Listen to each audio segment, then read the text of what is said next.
شي دا کمې چې وړې نښې دي ورښکاره شوي دي یو نښه دا ده پیغمبر صلی الله علیه وسلم حدیث کې ذکر کړې ده چې خلک به د دنیا هیرش ډیر کې او آخرت به پرېږدي عبدالله بن مسعود رضی الله عنه حدیث دی پیغمبر صلی الله علیه وسلم وی اقتربت الساعه قیامت ډیر رانږدې شوی دی ولا يزداد الناس على الدنيا الا حرصا او د خلکو هغه هرس د دنیا په باره کې ښه ډېرېږي ولا يزدادون من الله الا بعدا او د الله نه په لرېوالي کې ښه ډېرېږي د دنیا سره محبت ډېرېږي دنیا ته نزدېکت ډېرېږي او د الله نه به خلک لرې کېږي قیامت ته نږدې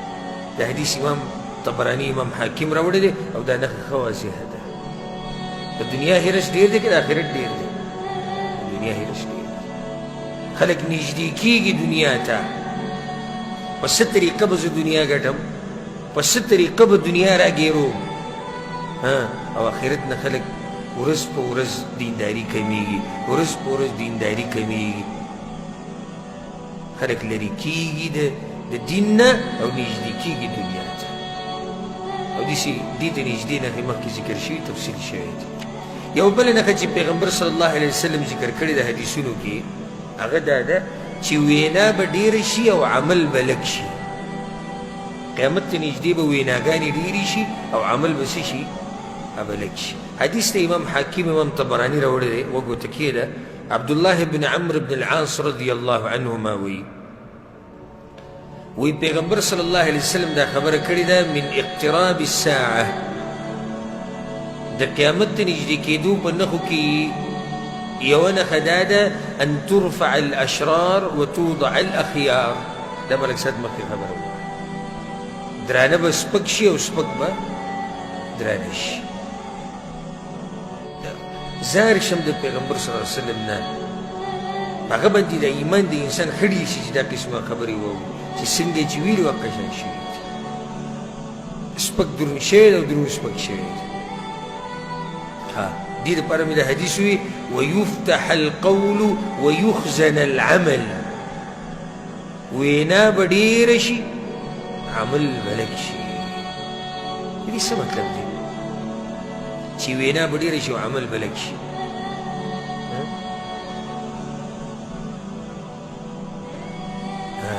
یو دا بارک الله فیک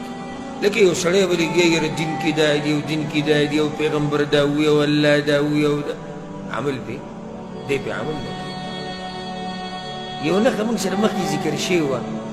که تاسو ته یاد دي مقررین به ډېر شي موږ ویلو ذکر کړی و که نه دلته هغه معنم دی چې تقریرونه به ښه په زور او شور سره کېږي درسونه به وي پروګرامونه به وي کانفرنسونه به وي خو عمل به نه وي دا بینرې به لګېدلي یو جي پلاني ځای کې پروګرام دی او علم راغی او مولوي صاحب راغی او د جمعې خطبه ده او دوره ده او جي تبلیغ دی او دا دی او دغه دی او ویناګانې او ویناګانې او ویناګانې او عمل ته چې وګورې هېڅوک نشته عمل به کم شي خبره به صرف د ژبې سره وي بس لکه څنګه چې الله وایي سورة الصف کې یا ایها الذین آمنوا لم تقولون ما لا تفعلون ای ایمان والو ولې کوئ هغه خبرې چې عمل پې نه کوئ نو قیامت په نښو کې یو نښه دا ده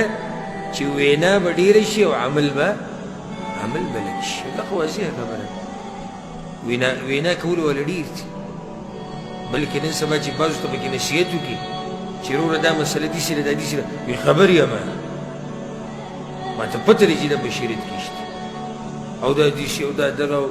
کتاب مې کتلی و او مولا و پلار مې نیکه مې مولا و او پلار مې دا سنه مولا و او پلانې داسې و او تره مې د پلانې مدرسې نه فارغ و نو عمل ولې نه کړي د عمل کمې ښه علما به ته هم داسې ډېر میلاو شي چې صرف په بیانوي نور به عمل به نه وي او دا لوی نقصان دی چې انسان سره علم وي دا علم په دلیل وګرځي قیامت په ورځ به الله دغې د لاسه رانیسي او عمل پې نه کوي علم خو خلک دې دپاره کوي چې د الله د عذاب نه بچ شي نو هغه علم خو ډېر لوی تاوان دی چې د هغه علم د لاسه ته عذاب نه ورشي او عذاب درته میلاو شي نو دا نښه څه شوه؟ وینا به ډېره شي او عمل به لږ شي. په ننني درس کې څو نښې شوې؟ شپږ کمې 30 د نبوت په دروغو دعوېدار به راښکاره کېږي. د مشرق او عراق طرف ته به فتنې را پیدا کېږي. د تبوک شړې ځمکې به شنې شي. د ټنګ ټکور سامان به عام شي. نه ټنګ ټکور سامان صرف هم ولو او ډمې به هم ډېرې شي. او پنځمه دنیا هرس به د خلکو ډېر شي او د دین نه به لرې شي. او شپږمه وینا به ډېره شي او عمل به لږ شي. په دې سره